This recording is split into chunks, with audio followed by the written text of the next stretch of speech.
కూర్చోండి మావయ్య, నీళ్ళు తీసుకొస్తాను. ముందు నా మనవరాల్ని టీయమ్మా.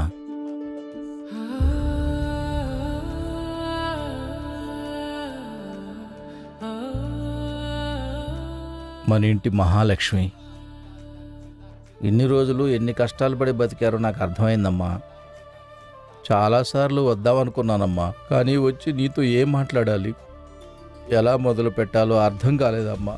ఏమని మొదలు పెడతారు మావయ్య? నా ప్రెగ్నెన్సీ పోవడానికి కారణం అంజలి అని నాకు తెలుసమ్మా, కానీ ఏం చేయలేక నన్ను బయటికి పంపించేశానని చెప్తారా? నా తప్పు నేను ఒప్పుకుంటానమ్మా, నన్ను క్షమించు. అయ్యో, మిమ్మల్ని నేను క్షమించడం ఏంటి మామయ్య? మీకు జరిగిందంతా తెలిసినా కూడా ఒక రాయిలా ఉన్నారు. చాలా పెద్ద తప్పు చేశారు మామయ్య. ఆ తప్పు సరిదిద్దుకుందామనే వచ్చానమ్మా. మన ఇంటికి వెళ్దాం, అన్ని సర్దుకమ్మా, వెళదాం.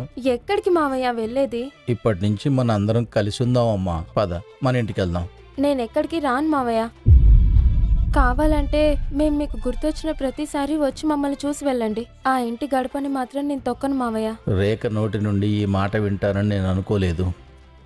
ఇప్పుడు నేను ఏం చేసినా ఏం మాట్లాడినా తను నా మాట వినేలా లేదు.